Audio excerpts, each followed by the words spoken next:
Class 9th का atoms and molecules NCERT का जो है वो बेटा हम लोग स्टार्ट करने वाले हैं। सारे क्वेश्चंस विद कॉन्सेप्ट्स हम लोग जो है वो अंडरस्टैंड करेंगे, जैसे हम लोग यूजुअली जो है वो कर रहे हैं। सारी चीजें जो है वो हम लोग लिखने वाले हैं, समझाने वाले हैं। पेन कॉपी निकाल लीजिए, सारा लेक्चर काफी इंपॉर्टेंट होने वाला। तो सबसे पहले इन टेक्स्ट क्वेश्चन दूसरे तीसरे पेज पे ही है एनसीईआरटी के अंदर। In a reaction 5.2 gram of sodium carbonate. अगर आपको ये फॉर्मूला नहीं समझ में आएगा कि मैंने सोडियम कार्बोनेट को ऐसे क्यों लिखा, तो आप थोड़ी देर वेट करना। इस लेक्चर के लास्ट में जो है वो ये काफी चीजें आपको क्लियर हो जाएंगे कि सोडियम कार्बोनेट Na2CO3 क्यों होता है। ये सोडियम कार्बोनेट का फॉर्मूला है, मुझे पता है, मैं आपको समझाऊंगा थोड़ी देर में। अभी पहले क्वेश्चन से ही मैं उस चीज पे नहीं घुस रहा। With ethanoic acid, ethanoic acid का फॉर्मूला रहता है, ये आपको याद रखना पड़ेगा, COOH। डरना नहीं है कि ये बड़े बड़े फॉर्मूलाज देख के डर जाओ एकदम वीडियो के अंदर। और ये दोनों प्रोड्यूस कर रहे हैं हम लोगों के पास रिएक्ट करके कार्बन डाइऑक्साइड प्रोड्यूस कर रहे हैं, और साथ में वाटर जो है वो प्रोड्यूस कर रहे हैं। और 8 ग्राम ऑफ सोडियम इथेनोएट, इसको मैं ना सोडियम इथेनोएट ही लिख देता हूं, कहीं घबरा जाओ आप। सोडियम इथेनोएट ये बन रहा है, ठीक है।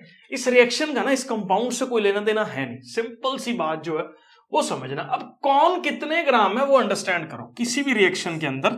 यहां पे ये 5.3 ग्राम है, दूसरा 6 ग्राम, जो दूसरा यहां पे हमने लिया वो 6 ग्राम है, प्रोड्यूस कर रहा है 2.2 ग्राम।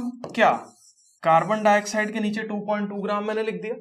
0.9 ग्राम जो है वो हमारे पास वाटर प्रोड्यूस कर रहा है, और कुछ अमाउंट ऑफ ये सोडियम इथेनोएट जो है वो प्रोड्यूस कर रहा होगा। अगर law of conservation of mass जो है वो हम लोगों के पास वैलिड है, तो अपने को जो है वो इस पर्टिकुलर रिएक्शन के अंदर मास ऑफ सोडियम इथेनोएट जो है ना वो बताना है। आप पेपर के अंदर ऐसे मत लिखें, चाहे सीधा ऐसे लिख दें, ये हमारे पास सोडियम कार्बोनेट, ये इथेनोइक एसिड, ये सोडियम इथेनोएट, कार्बन डाइऑक्साइड और वाटर जो है वो हमारे पास फॉर्म जो है वो हो रहा है। अब एक चीज आपको ध्यान रखनी पड़ेगी, वो क्या कि लेफ्ट हैंड साइड पे इसको हम लोग क्या बोलते हैं, रिएक्टेंट जो है वो बोलते हैं। जो रिएक्शन कर रहे हैं वो रिएक्टेंट हो गए, और जो राइट हैंड साइड पे हमारे पास प्रोडक्ट फॉर्म होता है इसको हम लोग क्या बोल देते हैं, प्रोडक्ट जो है वो बोल देते हैं। तो कंजर्वेशन ऑफ मास क्या बोलता है कि जितना रिएक्टेंट है उतना ही प्रोडक्ट जो है वो बनेगा। तो मैंने क्या किया, इसको x मान लिया, ये इतना गिवन ही था, ये भी इतना गिवन था, और ये जो है एक इक्वेशन बन गई बहुत ही सिंपल वाली। इसको सॉल्व कर लोगे तो आंसर आ जाएगा। अपने को मेन x की वैल्यू निकालनी है। तो law of conservation of mass हम लोगों के पास क्या बोलता है कि जो मास हमारे पास किसी भी रिएक्टेंट के मॉलिक्यूल्स का मिला के बन रहा है, वही सेम मास ऑफ प्रोडक्ट्स जो है वो हम लोगों के पास फॉर्म होंगे। यहां पे 2 प्रोडक्ट्स का मास हमारे पास गिवन था, तीसरे प्रोडक्ट का मास जो है वो अपने को निकालना है, और रिएक्टेंट्स में दोनों के मासेस जो है वो हम लोगों के पास गिवन थे। इस पर्टिकुलर इक्वेशन को अगर मैं सॉल्व करूं तो ये बनेगा 11.3, 6 और 5 11, और 0.3 अलग से मैंने लिख दिया, that is equal to x plus 2.2 और 0.9 इसके अंदर ऐड करोगे ना तो 3.1 जो है वो हमारे पास फॉर्म होगा। यहां से सॉल्व करोगे, इधर प्लस का उधर जाके माइनस का हो जाएगा, तो 11.3 माइनस का 3.1। अब यहां पे देखो ये 8.2 के बराबर जो है वो हमारे पास इतने ग्राम क्या फॉर्म हो रहा है बेटा, इतने ग्राम सोडियम इथेनोएट जो है वो फॉर्म हो रहा है। रिएक्शन से बिल्कुल डरने की जरूरत नहीं है, क्योंकि रिएक्शन से कोई लेना देना नहीं है। आपको अगर पेपर में नहीं भी समझ में आ रहा हो कि क्या जो है वो इसमें हो रहा है, रिएक्शन नहीं भी लिखनी है, तो आप सिंपली जो है वो एक काम कर सकते हैं, इस पर्टिकुलर को इस फॉर्म में जो है वो लिख दो। यहां पे नीचे लिख दो पेपर के अंदर 5.3 ये बन रहा है जी, ये वाला हमने 6 ग्राम ले लिया, कोई दिक्कत नहीं है। यहां पे ये कितना बन रहा है पता नहीं है, कार्बन डाइऑक्साइड कितनी बन रही है, 2.2 बन रही है, वाटर कितना बन रहा है, 0.9 बन रहा है। इस इक्वेशन को ऐसे करके सॉल्व कर लो। मैंने सिर्फ वैसे एक फॉर्मूलाज के तौर पे सोडियम कार्बोनेट का ये है, सोडियम इथेनोएट का भी मैं आपको बता देता हूं, ये होता है CH3COONA। ये काइंड ऑफ सॉल्ट है हम लोगों के पास। जो कि इस पर्टिकुलर रिएक्शन के अंदर जो है वो फॉर्म हो रहा है। मैं अज्यूम करके चल रहा हूं बेटा जी, ये पर्टिकुलर क्वेश्चन जो है वो आपको क्लियर है, और हम लोग जो है वो नेक्स्ट क्वेश्चन पे चल पड़े। और ये नेक्स्ट क्वेश्चन हम लोगों के पास क्या बोल रहा है, ये जो है वो समझ लेते हैं। Hydrogen and oxygen combines in the ratio 1:8 by mass to form water. देखो हमारे पास वाटर जो है दैट इज H2O। अब आपको ना एक चीज अंडरस्टैंड करनी पड़ेगी कि जब एटम्स एंड मॉलिक्यूल्स की बात करते हैं ना, तो atoms and molecules protons, electrons, neutrons से मिलके बने हुए हैं। उनके कुछ मासेस भी हैं, ठीक है, वो कुछ वेट होता है उनका। Not weight is not the good term, mass is a good term, ठीक है। तो उनके कुछ मासेस भी हम लोगों के पास होते हैं। वो ये बोल रहा है कि पानी जो है वो 1:8 में कंबाइन कर रहा है। चाहे दुनिया में कहीं का पानी ले लो, चाहे आप यूएसए का पानी ले लो, कनाडा का पानी ले लो, इंडिया का पानी ले लो, पाकिस्तान का ले लो, बांग्लादेश का ले लो, सभी पानी का फॉर्मूला हम लोगों के पास H2O रहेगा। और हर पानी के अंदर जो मासेज हैं वो किस रेशो में रहने वाले हैं वो मैं बता रहा हूं। अब इस पर्टिकुलर क्वेश्चन के अंदर ना दो चीजें हैं जो आपको पता होनी चाहिए।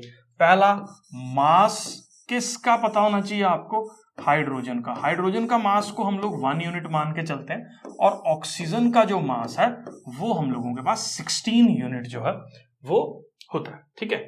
वाटर का मास में हाइड्रोजन का मास 1 यूनिट है, ऑक्सीजन का मास 16 यूनिट है। तो यहां पे मेरे पास क्या हो गए, वाटर के अंदर 2 हाइड्रोजन हो गए, ऑक्सीजन कितने हैं, सिंगल 1 है। वाटर का मास कितना हो गया, 2 × 2 हाइड्रोजन है, तो 2 यूनिट्स मास हो गया। सिंपल सी बात है ना। देखो, एक हाइड्रोजन का मास 1 यूनिट्स है, तो 2 हाइड्रोजन का मास हम लोगों के पास 2 यूनिट्स होगा। और ऑक्सीजन का मास कितना है हम लोगों के पास, 16 यूनिट्स है। अब आप इसको देखो, हाइड्रोजन का मास 2 यूनिट्स, ऑक्सीजन का मास 16 यूनिट्स, तो रेशो क्या होगी, दैट इज 1:8 जो है वो हम लोगों के पास हो गया। क्योंकि हाइड्रोजन और ऑक्सीजन के अगर वेट्स का, मास का जो है वो रेशो लोगे, तो वो 1:8 के बराबर जो है वो हम लोगों के पास जो है वो हो जाएगा। मैं अज्यूम करके चल रहा हूं, आपको ये समझ में आ गया कि 1:8 बाय मास जो है वो कैसे है, ठीक है। उसके बाद हम लोगों के पास क्या बोलता है, what mass of oxygen gas is required to react completely with 3 gram of hydrogen. देखो, हाइड्रोजन अगर 1 ग्राम है तो ऑक्सीजन मेरे पास 8 ग्राम चाहिए। ये मैंने आपको अभी समझाया 1 मिनट पहले। हाइड्रोजन अगर मैं 3 ग्राम लूं तो क्या रेशो है, ये 8 गुना है। ऑक्सीजन जो है वो इसका 8 टाइम्स है। देखो यहां पे 1:8 है, तो ये 3 ग्राम है, तो इसका 8 टाइम्स कितना होगा, 3 × 8 विच इज इक्वल टू 24 ग्राम। तो अगर मेरे को 3 ग्राम हाइड्रोजन के साथ ऑक्सीजन रिएक्ट करवा के किस चीज का फॉर्मेशन करना है, पानी का फॉर्मेशन करना है, वाटर का फॉर्मेशन करना है, तो उस पर्टिकुलर केस के अंदर देखो, हाइड्रोजन इज टू वाटर का रेशियो जो है वो 1:8 जो है वो अभी हमने डिस्कस किया। कैसे डिस्कस किया था, 2H, ये दिस इज 2:16, दिस इज 1:8। तो ये मास का रेशियो है, मतलब ऑक्सीजन का मास वाटर के मास के 8 गुना ज्यादा है। This is the basic concept of ratio.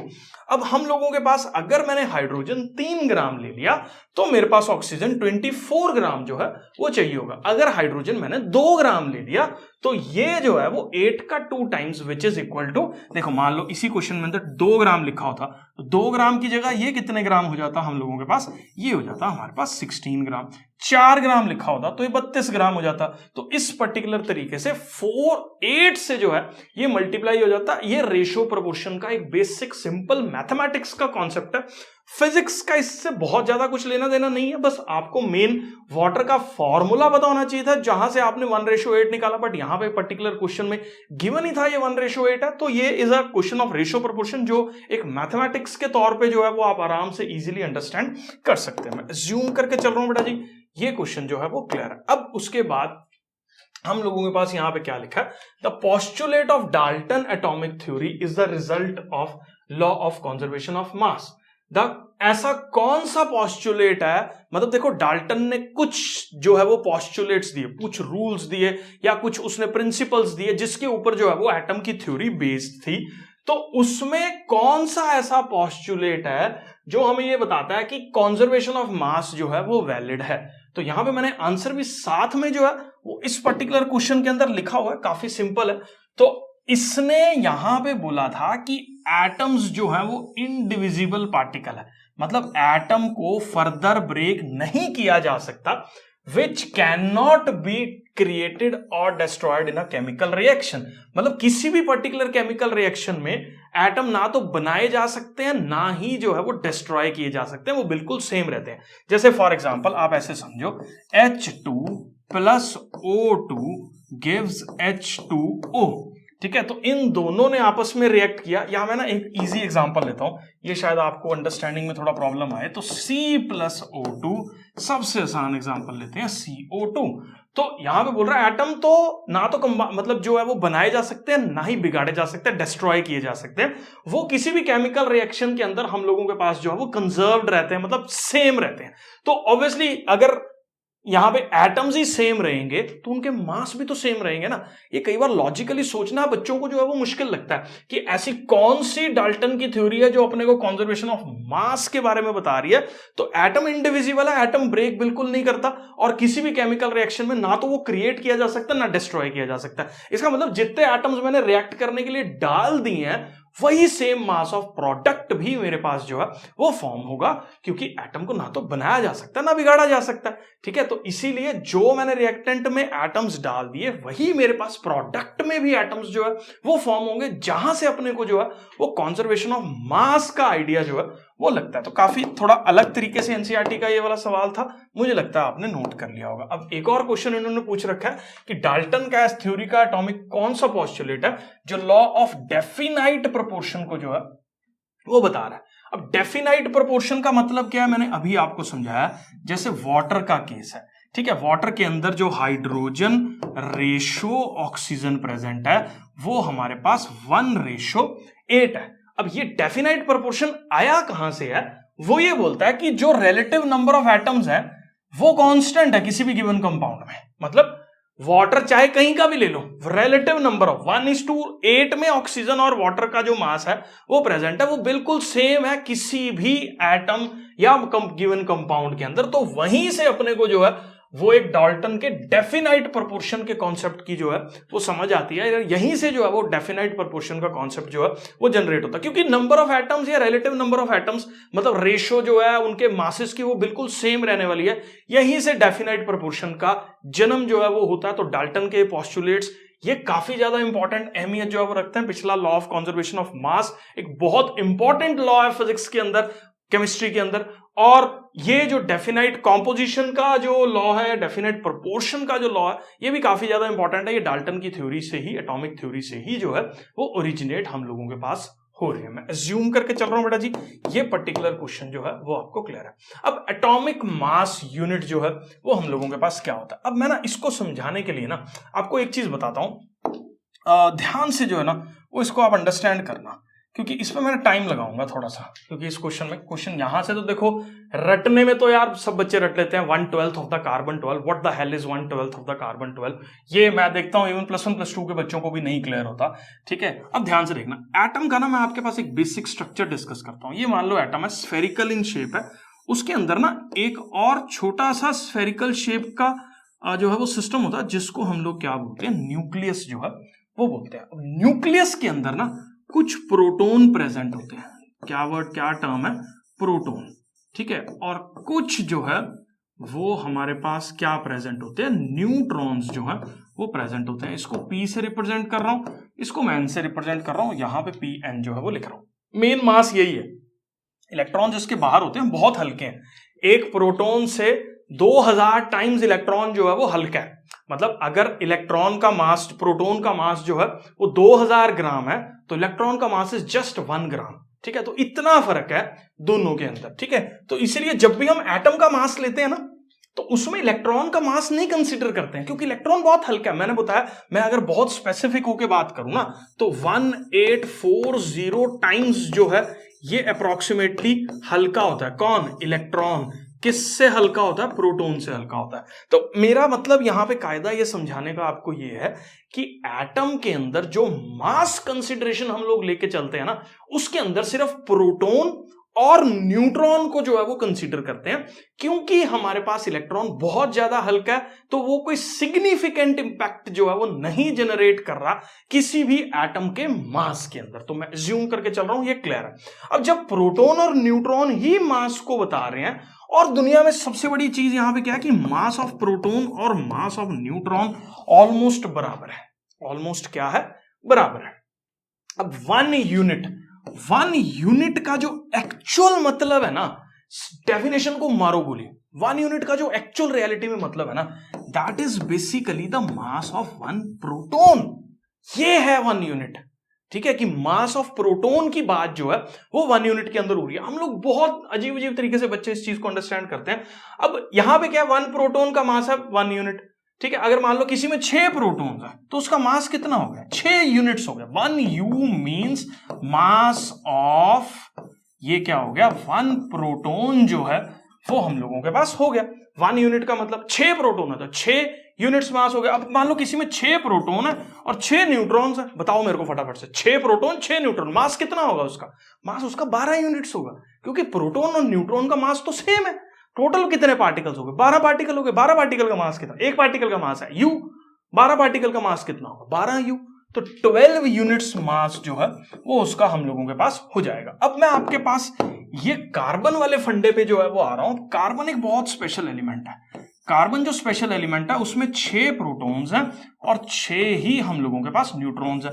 अगर बात की जाए तो 12 हमारे पास टोटल पार्टिकल्स जो है वो इसके अंदर वो होंगे जो मास को इंपैक्ट जो है वो कर रहे हैं। तो इसको हम लोग लिखते कैसे हैं, कार्बन 12, इसके ऊपर उसका मास जो है वो लिख देते हैं। कार्बन का 12 मास है तो कार्बन 12। अब हमने क्या देखना है, हमने देखना है एक प्रोटॉन का मास कितना है या एक यूनिट का मास कितना है। अब देखो इसमें कितनी यूनिट्स है, 12 यूनिट्स है। इसको 12 से अगर मैं डिवाइड कर दूं 12 यूनिट्स के मास को, तो मेरे पास कितना मास आ गया, मेरे पास 1 यूनिट का मास आ गया। कैसे, मैं फिर एक बार बता रहा हूं, क्योंकि ना देखो ये चीज को समझते समझते मैंने देखा बच्चे नहीं इस लेवल तक उतरते हैं और कई बार नई अंडरस्टैंडिंग जो है वो अपने दिमाग में क्रिएट करते हैं कि what is actually 1 unit. 1 unit एक सिंपल भाषा में समझो, एक प्रोटॉन के मास को 1 यूनिट हम लोग बोलते हैं। प्रोटॉन और न्यूट्रॉन का मास सेम रहता है।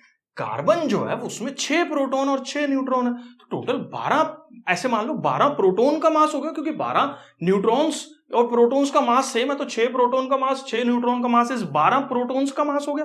12 प्रोटॉन का मास मतलब 12 यूनिट्स मास हो गया। उस 12 यूनिट मास को अगर मैं 12 से डिवाइड कर दूं तो मेरे पास कितना आ गया, 1 यूनिट मास आ गया। वही तो बात हो रही है प्रोटॉन की। भाई सिंपल सी चीज है, 1 unit is basically the mass of 1 proton, that's it. अब इसने इसको किस तरीके से जो है वो हम लोगों के पास लिखा हुआ है, वो चीज आप समझो कि 1 एटॉमिक मास जो है वो मास है एग्जैक्टली किसके बराबर है, 1/12 of the mass of 1 carbon atom.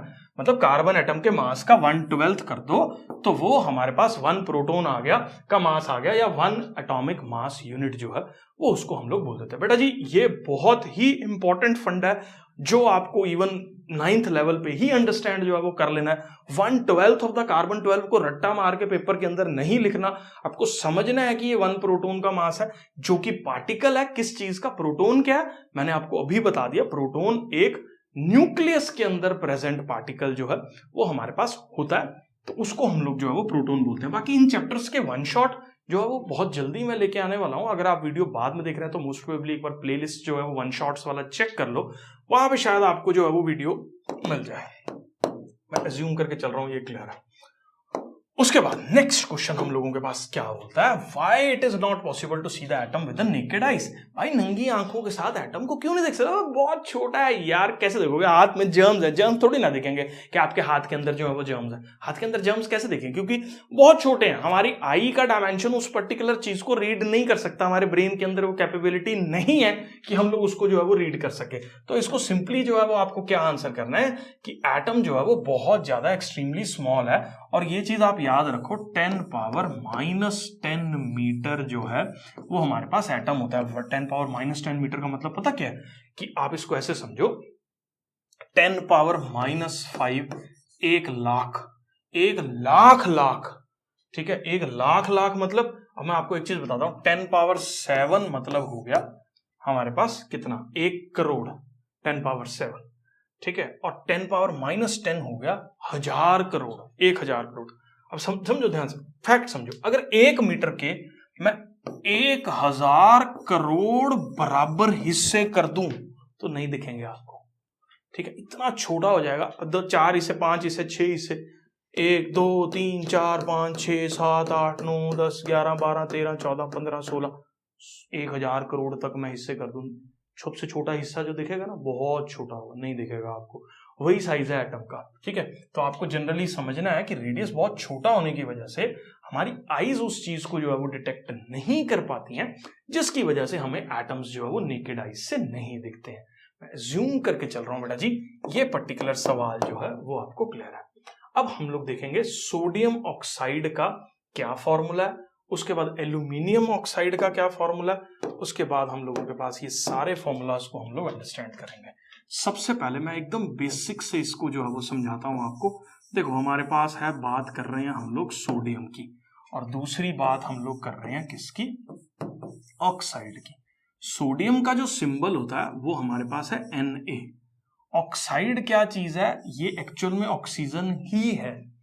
इसका जो एटॉमिक नंबर है वो हमारे पास कितना है, 11 है। ऑक्सीजन का जो एटॉमिक नंबर है वो हम लोगों के पास कितना है, 8 है। ठीक है, ये आपको याद करना पड़ेगा कि ऑक्सीजन और सोडियम के एटॉमिक नंबर्स क्या है। बहुत जल्दी मैं जो है इन पर्टिकुलर पीरियोडिक टेबल की चीजों को जो है वो आपके साथ डिस्कस करूंगा अलग से वीडियो में। अभी सिर्फ हमारा फोकस जो है वो क्वेश्चन है। ठीक है, उसके बाद इसकी इलेक्ट्रॉनिक कॉन्फ़िगरेशन की बात करूं मैं, तो इसकी इलेक्ट्रॉनिक कॉन्फ़िगरेशन है 2,8,1। ठीक है, और इसकी इलेक्ट्रॉनिक कॉन्फ़िगरेशन है 2,6। इसकी वैलेंसी की बात करूं, ये हमारे पास होगी इलेक्ट्रॉनिक कॉन्फ़िगरेशन। इसके बाद अगर मैं बात करूं इसकी वैलेंसी की, तो इसकी वैलेंसी होगी मेरे पास 1 और इसकी वैलेंसी होगी मेरे पास 2। तो मेरे पास जो फाइनली निकल के आया वो ये निकल के आया कि सोडियम और ऑक्सीजन वैलेंसी 1 और 2। तो फाइनली जब हम लोग एक कंपाउंड का फॉर्मेशन करते हैं ना, तो हम लोग क्या करते हैं, इसको इससे मल्टीप्लाई करते हैं और इसको इससे मल्टीप्लाई करते हैं, और हमारे पास प्रोडक्ट क्या बन रहा है, देखो Na2O1। तो जो कि फाइनली मेरे पास क्या बन रहा है, Na2O जो है वो बन रहा है। तो इन कंपाउंड्स को नाम देने के लिए आपको एक पर्टिकुलर चीज का रिक्वायरमेंट है, वो ये कि आपको सारे कंपाउंड्स की वैलेंसी जो है वो पता होनी चाहिए, या वैलेंसी निकालने का तरीका जो है वो पता होना चाहिए। तब जाके आप इस तरह के कंपाउंड फॉर्मेशंस जो है वो अपने पास कर सकते हैं। ठीक है, अभी मैं वैलेंसीज को डायरेक्ट इस्तेमाल करके एनसीईआरटी के क्वेश्चंस को जो है वो सॉल्व करता हूं, फिर किसी दिन मैं इसके ऊपर पूरी सीरीज बनाऊंगा, फिर वहां पे जो है वो आप इसको देख सकते हैं, समझ सकते हैं। अगला कंपाउंड है aluminium chloride is chlorine. Aluminium की वैलेंसी 3, क्लोरीन की वैलेंसी 1 है। याद रखो एल्यूमिनियम की वैलेंसी 3 है।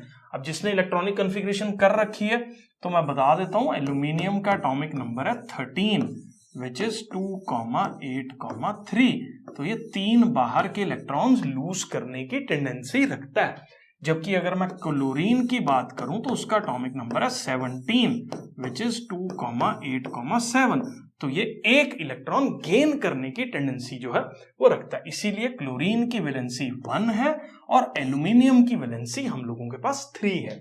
तो जब इसका कंपाउंड का फॉर्मेशन होगा तो यहां पे ये इससे मल्टीप्लाई होगा विच इज Al1Cl3। 1 को हम लोग कभी भी कंपाउंड फॉर्मूला में नहीं लिखते हैं, तो इसीलिए AlCl3 जो है वो हम लोगों के पास ये बन जाएगा। मैं अज्यूम करके चल रहा हूं बेटा जी, ये जो है वो क्लियर है।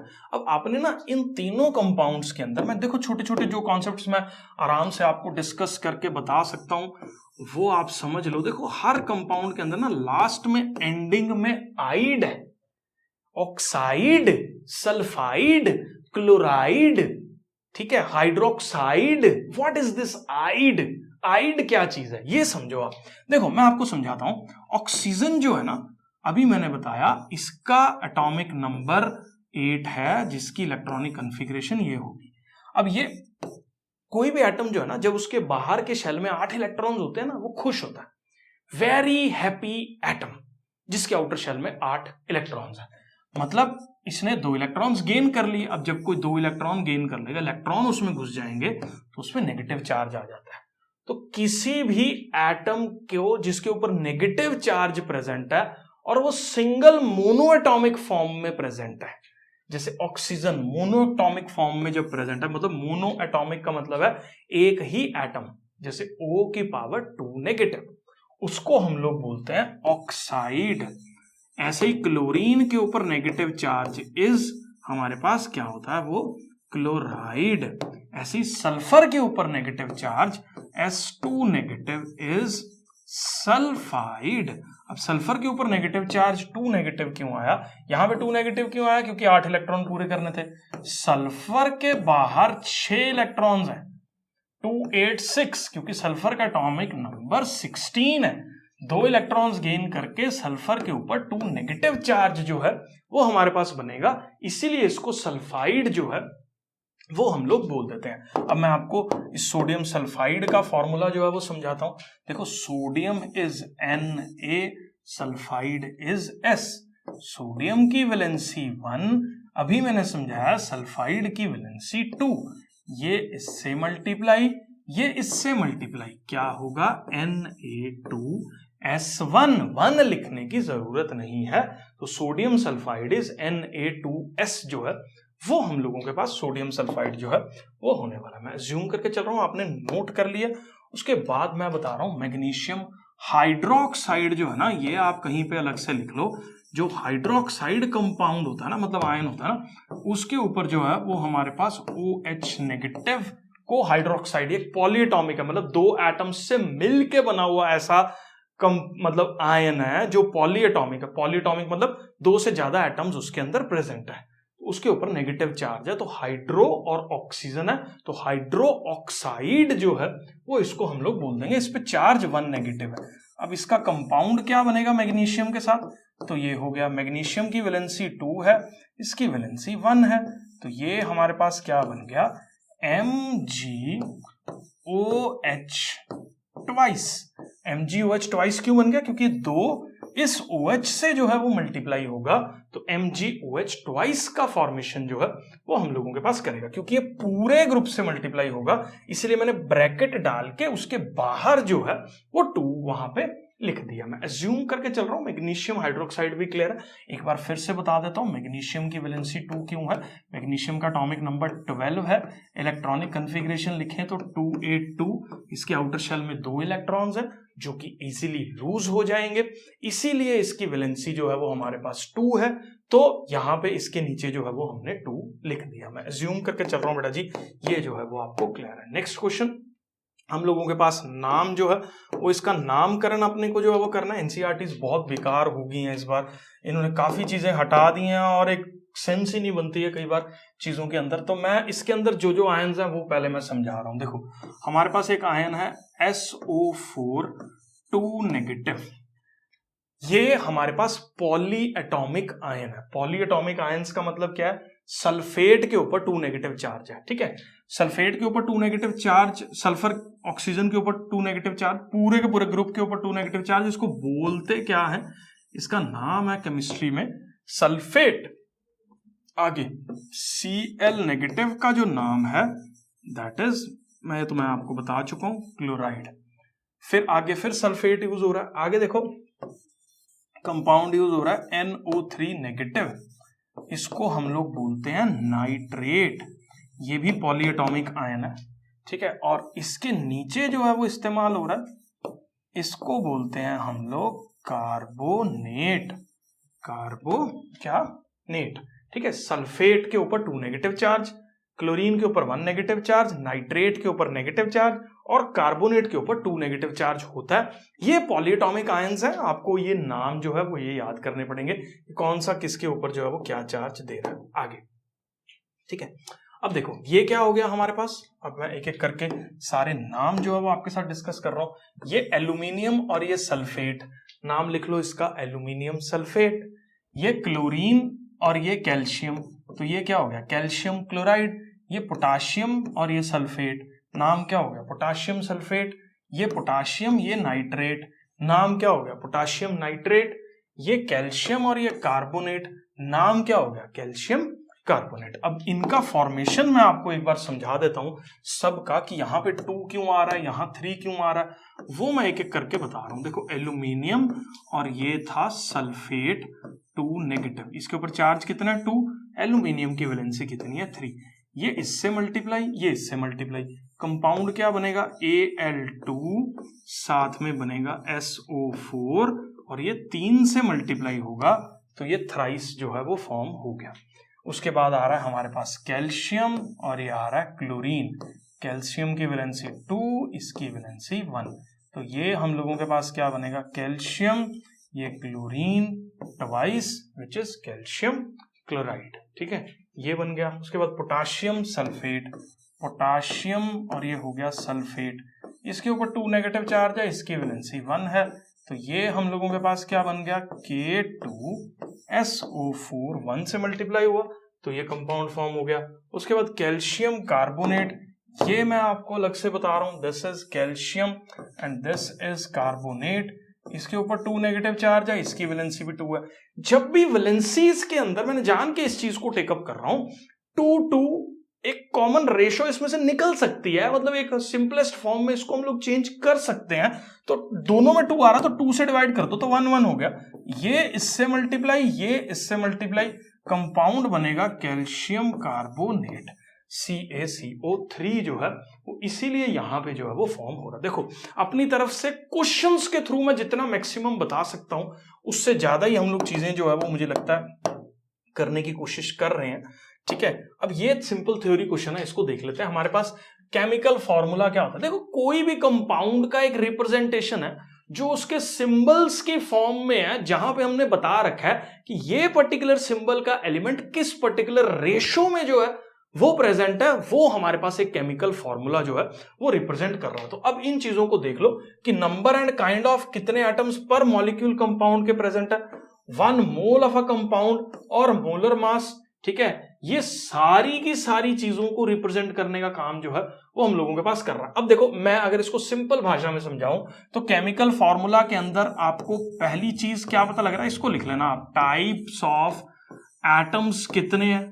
ठीक है, उसके बाद हर एटम का रेशो जो है वो कितना है, रेशो ऑफ वेरियस एटम्स जो है वो किसी भी कंपाउंड के अंदर कितने प्रेजेंट है उसके बारे में जो है वो हम लोग पता लगा सकते हैं। उनके मोलर मासेस, मतलब मोलर मासेस, देखो ये अभी इन 2 पॉइंट्स को लिखने की आपको जरूरत नहीं है क्योंकि ये मोल कॉन्सेप्ट जो है ना वो कट हो गया, ये एक्चुअली मेरे पिछले साल वाली स्लाइड है।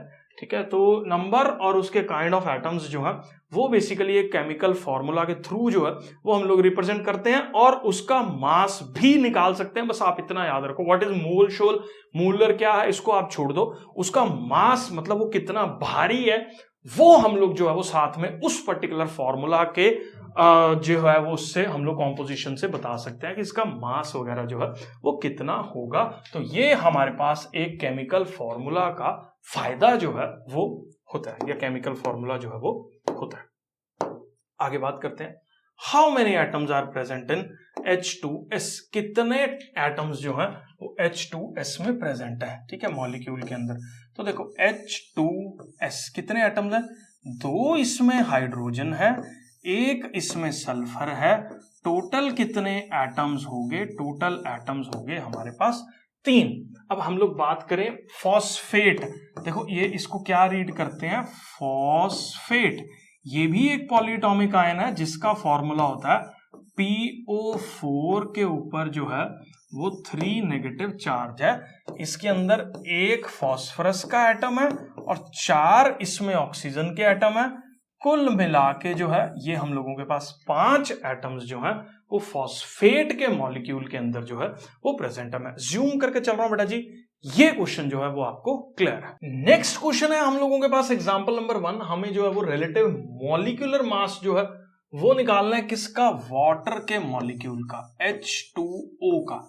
इसको हम लोग कैसे अंडरस्टैंड कर सकते हैं, आपको याद रखना पड़ेगा, हाइड्रोजन का मास होता है 1, ऐड करो जो जो एटम्स है, ठीक है, और ऑक्सीजन का मास होता है हम लोगों के पास 16, इसको टोटल सॉल्व करोगे तो 18 यूनिट्स जो है वो आएगा। इसके अंदर बच्चों को बहुत कंफ्यूजन रहता है, तो इसको मैं आपको ऐसे रिकमेंड करूंगा, H2O को आप ऐसे लिख लो, इसके अंदर क्या क्या है, 2 हाइड्रोजन है और 1 ऑक्सीजन है। अब हाइड्रोजन का मास जो है वो हमारे पास 1 है, ऑक्सीजन का मास जो है वो 16 है, सिंपल। ऐसे देखो मान लो HNO3 है, तो हमारे पास मॉलिक्यूल हो गया क्या, HNO3। ये कैसे बना हुआ है, एक इसमें हाइड्रोजन है, एक इसमें नाइट्रोजन है, 3 इसमें ऑक्सीजन है। सिंपल सी बात होगी, हाइड्रोजन का मास है 1, नाइट्रोजन का मास है 14 और 3 इंटू में 16। इसको सॉल्व करेंगे तो हमारे पास क्या आ जाएगा, देखो ये 48, 49, 49 और इसको सॉल्व करोगे तो हम लोगों के पास ये 63 यूनिट्स जो है वो हमारे पास नाइट्रिक एसिड का मास जो है वो हो जाएगा। सिंपल सा है, देखो बस ये रूल याद रख लो, इसको इस तरह से जो है वो आपको लिखना, इस तरह से लिख गए तो आपका सारा का सारा काम जो है वो हम लोगों के पास हो जाएगा। मैं एज्यूम करके चल रहा हूं बेटा जी, ये जो है वो क्लियर है। अब हम लोग निकालेंगे molar masses, molecular masses H2 का। देखो H2 का निकालना है, this can be written as 2 hydrogen which is equal to 2 into 1 which is equal to 2 units. उसके बाद ऑक्सीजन का निकालना है, this is equal to 2 oxygen के एटम्स से मिलके बना है विच इज 2 टाइम्स 16, एक ऑक्सीजन का मास होता है विच इज 32 यूनिट्स। बहुत सिंपल।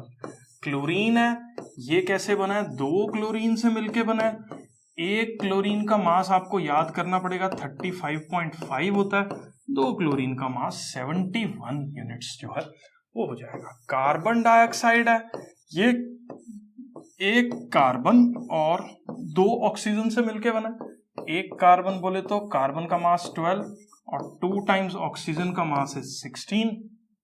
इसको सॉल्व करोगे तो 12 प्लस 32 44 यूनिट्स जो है वो हम लोगों के पास कार्बन डाइऑक्साइड का मास हो जाएगा। उसके बाद आगे बढ़ रहे हैं बेटा जी हम लोग, उसके बाद हमारे पास आ रहा है मीथेन CH4 को ना याद रखो, ये काफी इंपॉर्टेंट रहता है केमिस्ट्री के अंदर, इसको मीथेन बोलते हैं। ये बना कैसे, एक कार्बन और 4 इसमें हाइड्रोजन, एक कार्बन का मास 1 इंटू 12 प्लस 4 हाइड्रोजन का मास 4 इंटू 1 16 यूनिट्स जो है वो इसका मास हो गया। उसके बाद C2H6, इसका वैसे नाम मैं आपको बता देता हूं, दिस मॉलिक्यूल इज इथेन। कैसे बना है, 2 कार्बन है इसके अंदर और 6 इसमें हाइड्रोजन है। 2 कार्बन बोले तो 2 into 12 plus 6 into 1 which is equal to 24 plus 6, ये हम लोगों के पास 30 यूनिट्स जो है वो हो जाएगा। अब C2H6 भी समझ में आ गया, अब C2H4 भी समझ लेते हैं।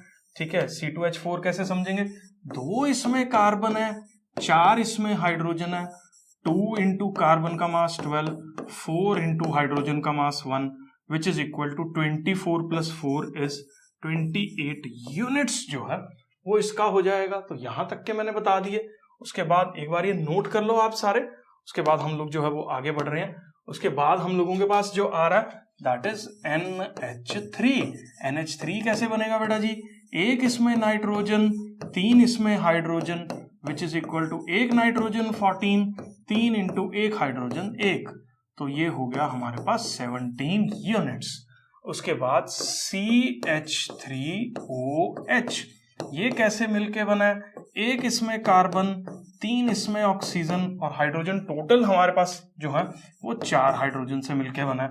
एक कार्बन का मास 12, 3 ऑक्सीजन का मास इज 3 टाइम्स 16, 4 हाइड्रोजन का मास इज 4 टाइम्स 1, तो 12 plus 48 plus 4 which is equal to 64 units. मुझे लगता है हमने सही सॉल्व किया।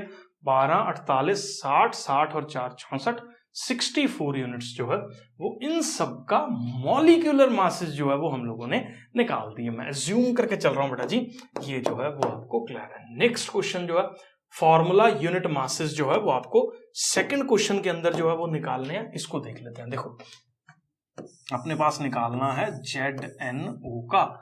जिंक का जो है मास वो 65 यूनिट्स है।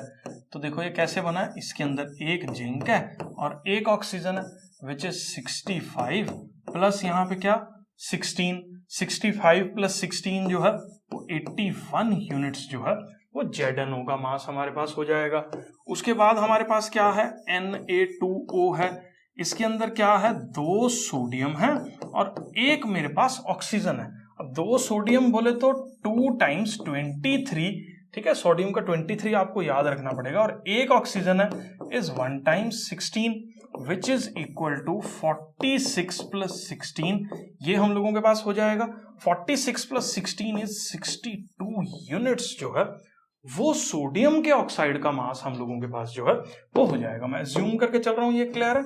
उसके बाद हम लोग एक और सॉल्व कर देते हैं। हमारे पास क्या है, K2CO3, इसमें क्या है ये देखो सिंपल, 2 इसमें पोटाशियम, 1 इसमें कार्बन, 3 इसमें ऑक्सीजन। 2 पोटाशियम इज 39, तो 39 times 2 plus 12 plus 3 into 3 into हम लोगों के पास जो है वो 16 हो जाएगा। ठीक है, इसको सॉल्व करोगे 48 प्लस 12 इज 60 प्लस ये हो जाएगा हमारे पास 78 प्लस 60 इज 138 यूनिट्स जो है वो हम लोगों के पास हो जाएगा। ठीक है, तो मैं एज्यूम करके चल रहा हूं बेटा जी, ये सारे के सारे मासेस किस तरीके से जो है वो निकलेंगे ये आपको जो है वो क्लियर है। मैं एज्यूम करके चल रहा हूं बेटा जी, आगे बढ़ रहे हैं आप तो सब एज्यूम हो गया, दिमाग जो है वो हम लोगों का चलता जा रहा है। 0.24 mass of a compound and boron was found to be analysed in a container, इतने बोरोन एंड इतने oxygen, calculate the mass percentage of composition of the compound by the weight. एक हमारे पास सैंपल है, हमारे पास कितना सैंपल है, एक sample है मतलब एक बोरोन का, ध्यान से सुनना, ऑक्साइड है, ऑक्सीजन के साथ सैंपल में ना बोरोन का ऑक्साइड लिख देता हूं, इसका मास कितना गिवन है, 0.24 गिवन है। ठीक है, एनसीईआरटीज ऐसे बनाई गई हैं। सब लोग मेरे को कई बार मेरी वीडियोस पे गाली देते रहते हैं, आप कुछ भी बोल रहे हो, सरकार बहुत सही कर रही है, सरकार अच्छा कर रही है, ये कॉम्पोजिशन कहाँ से आ गया। ठीक है, चैप्टर के अंदर कॉन्सेप्ट नहीं है, बैक एक्सरसाइज से रिमूव नहीं किया क्वेश्चन, बट चलो एनीवेज करा देते हैं। ये क्या हो गया हमारे पास, बोरोन हो गया, बोरोन से मिलके बना है, और साथ में जो है वो क्या मिलके बना है, ऑक्सीजन से जो है ये मिलके बना है। अब ध्यान से सुनना, देखो समझ लो, कोई दिक्कत नहीं है, अपने को किसी को गाली नहीं देनी अपने को। 0.24 सैंपल ऑफ कंपाउंड, ऑक्सीजन और बोरोन का कोई कंपाउंड है, उसका 0.24 ग्राम जो है वो मास है। उसको एनालाइज किया गया और हमने ये देखा कि उसके अंदर 0.096 ग्राम तो बोरोन है, और साथ में जो है वो 0.144 ग्राम जो है वो क्या है, ऑक्सीजन है। Calculate the percentage composition of the compound by weight. Percentage composition जो है वो आपको निकालनी है, किसकी, बोरोन की और ऑक्सीजन की, कितनी कितनी हमारे पास जो है वो होगी। अगर आप law of conservation of mass से देखेंगे ना, तो ये और ये दोनों को ऐड कर दो, हमारे पास ये जो है वो आ जाता है। अब परसेंटेज कैसे निकलती है, देखो बोरोन का मास, किसका मास, बोरोन का मास, टोटल बोरोन के ऑक्साइड का मास इंटू 100, ये तो हो गया हमारे पास परसेंटेज ऑफ बोरोन। ये क्या हो गया हमारे पास, परसेंटेज ऑफ क्या, बोरोन। कैसे निकलेगा, देखो 0.096 बाय 0.24 इंटू में 100, that is the percentage of the boron.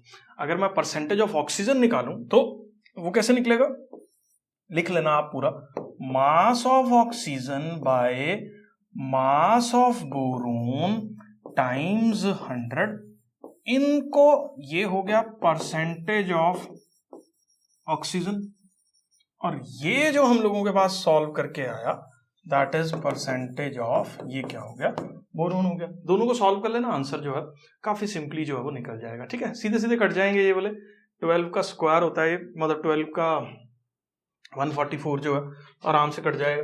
ठीक है, कोई दिक्कत नहीं लग रही मुझे इस क्वेश्चन के अंदर, मैं ज्यूम करके चल रहा हूं, ये क्वेश्चन भी क्लियर है। Next question, a 3 gram of carbon is burnt in 8 gram of oxygen. Carbon जो है, ध्यान से देखना, और ऑक्सीजन जो है, यहां पे ना मैं फॉर्मूला की फॉर्म में नहीं लिख रहा ताकि आपको ना कंफ्यूजन ना हो। कार्बन डाइऑक्साइड ये बनता है, 3 ग्राम ये लिया, और हम लोगों ने जो है वो 8 ग्राम ऑक्सीजन लिया, और हमारे पास 11 ग्राम जो है वो कार्बन डाइऑक्साइड फॉर्म हो रही है। What is the mass of carbon dioxide formed when 3 gram of carbon is burned. ये फर्स्ट केस था।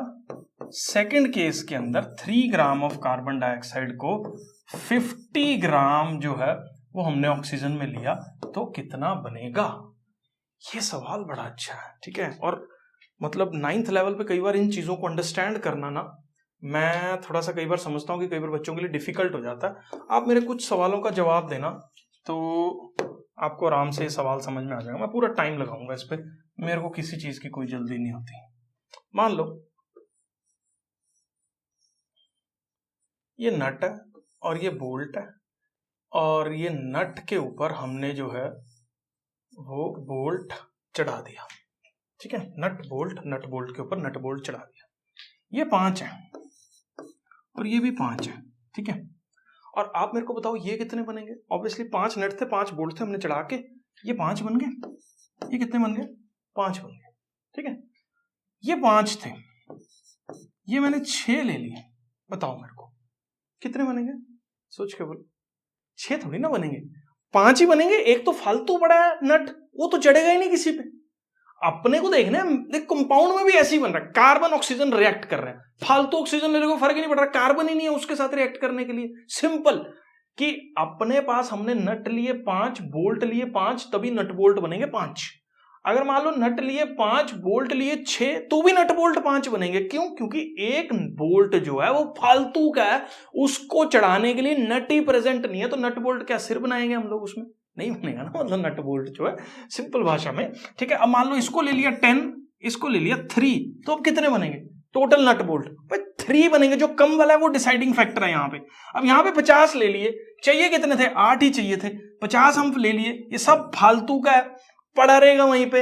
ये कितने बनेंगे? 3 ग्राम से बन कितनी रही है कार्बन डाइऑक्साइड? वो 11 ग्राम ही बनेगी। बस ये चीज जो अगर आपको समझ में जो है वो आनी चाहिए, क्योंकि 9th लेवल पे इसका कंफ्यूजन जो है वो कई बार होता है। देखो नट बोल्ट से समझो 5 से रिएक्ट करके 5 ये बना रहा है। This is not a chemical reaction, मैं सिर्फ कॉन्सेप्ट समझाने के लिए बता रहा हूं।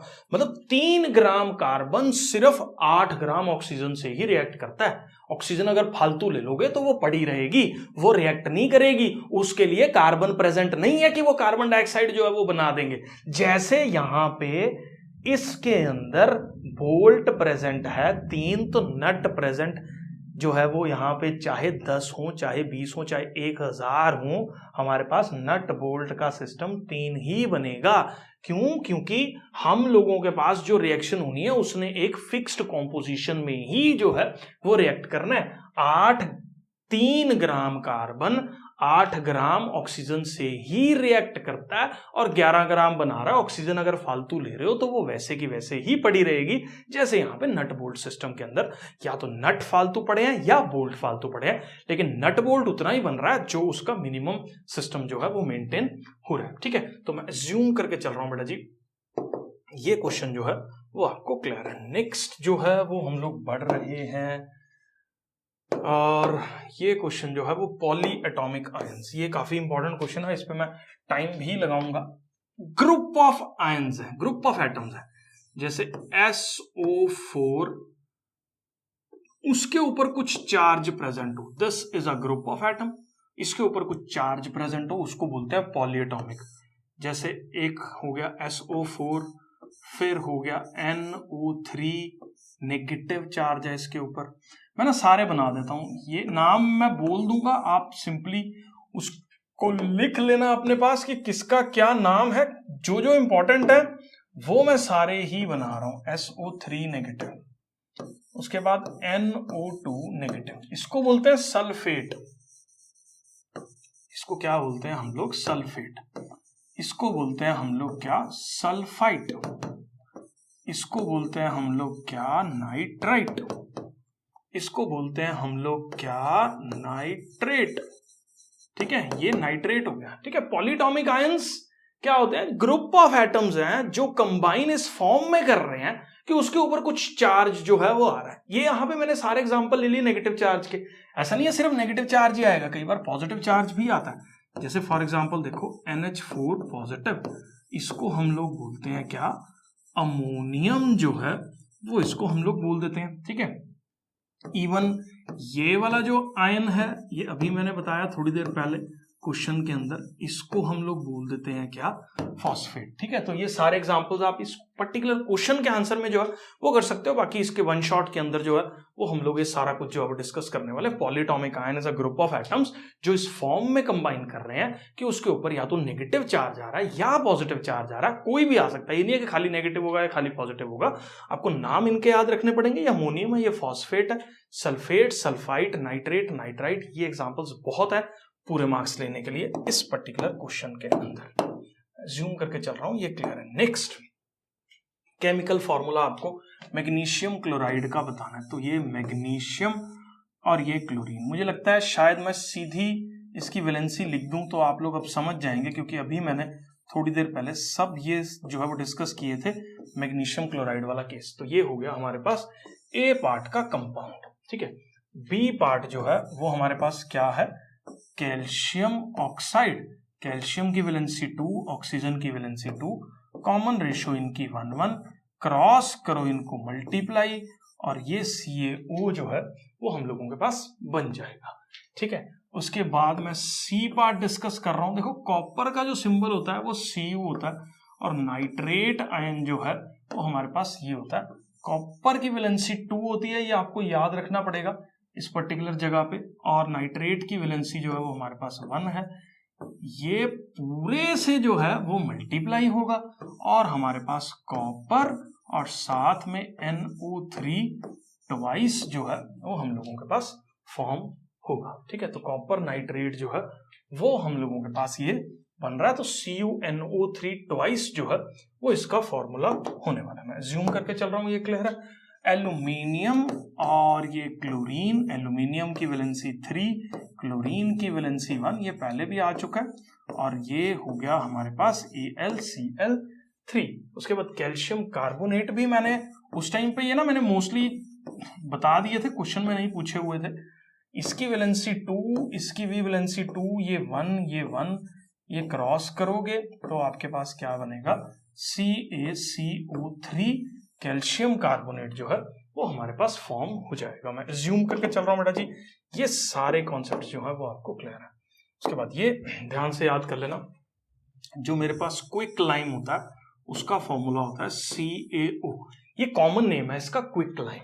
ठीक है, उसके बाद हाइड्रोजन ब्रोमाइड का जो फॉर्मूला होता है दैट इज HBr। इसमें आप एक चीज याद रखो, Br नेगेटिव को हम लोग बोलते हैं क्या, ब्रोमाइड आयन।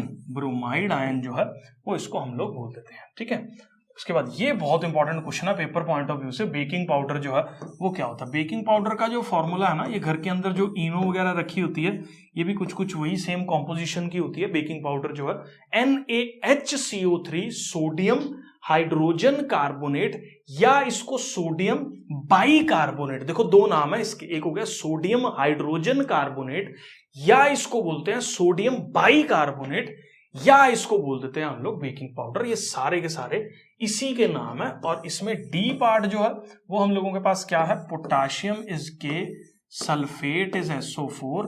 इस पे सबको पता है 2 नेगेटिव है, ये 1 हो गया, तो हमारे पास फॉर्मूला इसका बन गया K2SO4 जो है वो इसका फॉर्मूला हम लोगों के पास बन जाएगा। मैं ज्यूम करके चल रहा हूं बेटा जी, ये जो है वो क्लियर है। नेक्स्ट क्वेश्चन पे जो है वो हम लोग मूव कर रहे हैं।